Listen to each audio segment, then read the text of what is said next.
ليازو جمل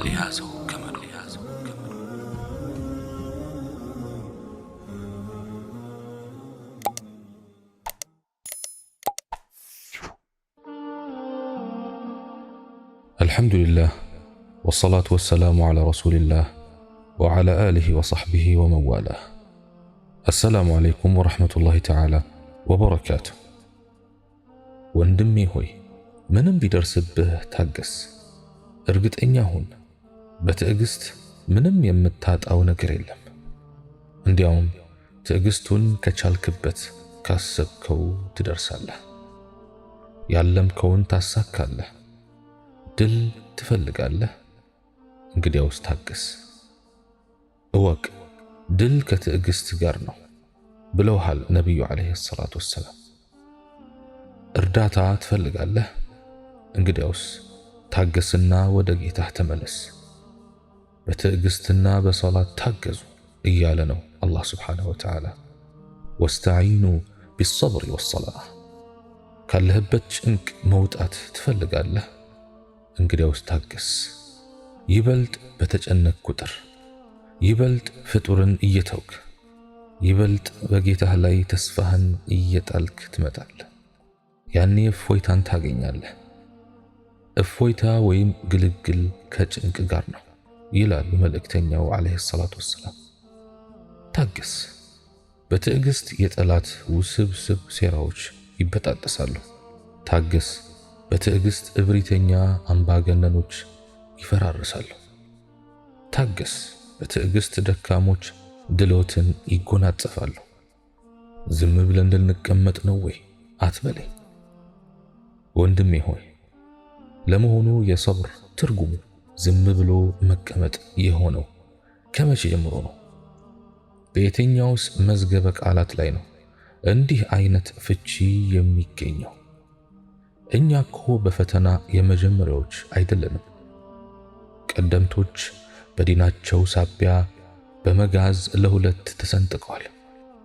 ቀደምቶች በዲናቸው ሳቢያ አይናቸው እያየ ከሚንቀለቀል እሳት ውስጥ ተማግደዋል። ቀደምቶች በዲናቸው ሳቢያ ከፈላ ዘይት ውስጥ ተነክረዋል። ቀደምቶች ነፍሳቸው እያለ በስለት ተዘልዝለዋል፣ ተመትረዋል፣ ቆስለዋል፣ ደምተዋል። ይሄ ወደፊትም የማይቋረጥ የህይወት ሱና ነው።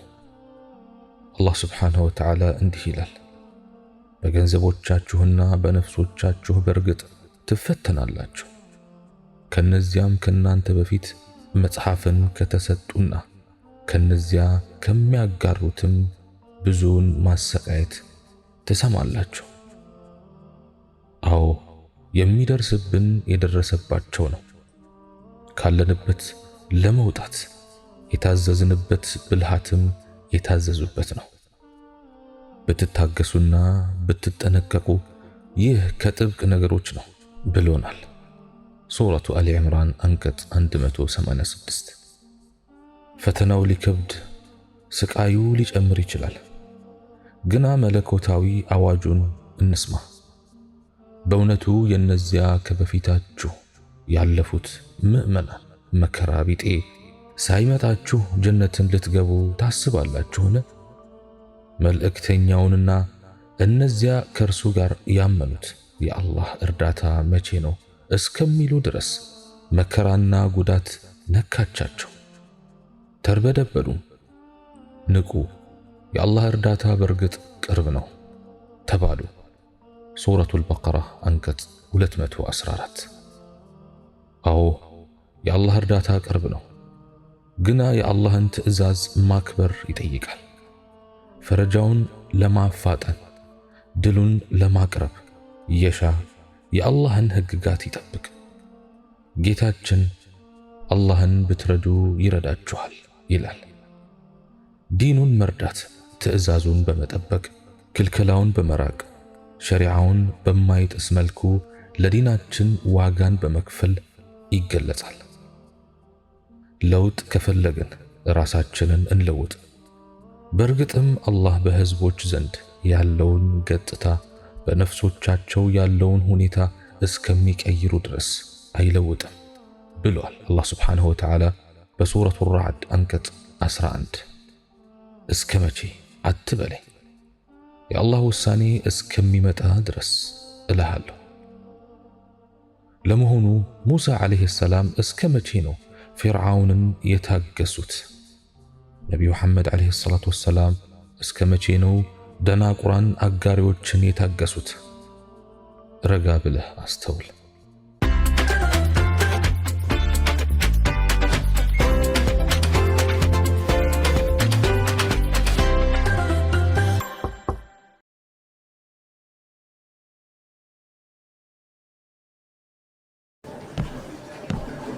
تخيل معي موظفين بيت الشاورما يجون مطبخكم يسوون لك عربي دبل وعصير كوكتيل. غريبة شوي. طيب ليش ما تجرب تطلب من نينجا؟ بيجيك حار وفريش كأنهم مسوين له مطبخ بيتكم، وزيادة عليها عروضهم ما توقف. مطعم بيت الشاورما في نينجا طعم.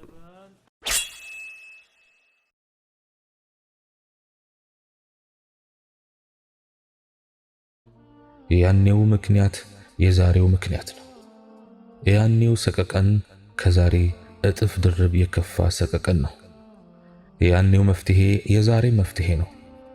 ይልቅ እወቅ፣ አላህን ጠብቅ፣ ይጠብቅሃል። አላህን ጠብቅ፣ ፊት ለፊትህ ታገኘዋለህ። ስትለምን አላህን ለምን፣ ስትታገዝ በአላህ ታገዝ። እወቅ፣ ህዝቦች በሙሉ በሆነ ነገር ሊጠቅሙ ቢሰባሰቡ አላህ ላንተ በጻፈልህ እንጂ አይጠቅሙህም። በሆነ ነገር ሊጎዱ ቢሰባሰቡም አላህ ባንተ ላይ በጻፈው እንጂ አይጎዱህም። ብዕሮቹ ተነስቷል፣ መዝገቦቹም ደርቋል። እወቅ፣ የሳተህ ነገር የሚያገኝህ አልነበረም፣ ያገኘህም ነገር የሚስትህ አልነበረም። እወቅ፣ ድል ከትዕግስት ጋር ነው፣ ግልግል ከጭንቅ ጋር ነው። ከከባድም ነገር ጋር ገር ነገር አለ። የሙሲባን ጥቅም የተረዱ ቀደምት ሱሐቦች ችግርን እንደ ድሎት ኑሯል፣ ሐዘንን እንደ ደስታ አጣጥመዋል። አንዱ የጥበብ ሰው ሲናገር በዱንያ ላይ ሙሲባዎች ባያገኙን ኑሮ አኺራን የምንወርደው ባዶ እጃችንን ሆነን ነበር ይላል። ሙሲባዎች ኃጢአትን ያረግፉልናል፣ ወንጀላችንን ያጥቡልናል፣ ደረጃችንን ከፍ ያደርጉልናል። ትዕግስቱ ካለን ሙሲባ ወይም ፈተናና ችግር በበዛብን ቁጥርም ብዙ ምንዳ አለን። በእምነት መንገድ አላህ ስብሓንሁ ወተዓላ የሚወደውን ሰው ነው የሚፈትነው። አማኝም እንደ እምነቱ ጥንካሬ ፈተናና ችግር ይበዛበታል። ነቢያችን ዓለይሂ ሰላቱ ወሰላም በላእ ወይም መከራ በብዛት የሚያገኛቸው ሰዎች እነማን ናቸው ተብለው ተጠየቁ። ነቢዩም ዓለይሂ ሰላቱ ወሰላም ሲመልሱ ነቢያት ናቸው፣ ቀጥሎም እነሱን በኢማን የሚመስሉት ወይም የሚመሳሰሉት፣ ቀጥሎም እነሱን የሚመስሉት። ሰውየው እንደ ኢማኑ ደረጃ ይፈተናል። በዲኑ በጠነከረ ቁጥርም ብዙ ፈተና ያገኘዋል። በዲኑ ዝቅተኛ ደረጃ ላይ ያለውም በዲኑ ልክ ፈተና አለበት።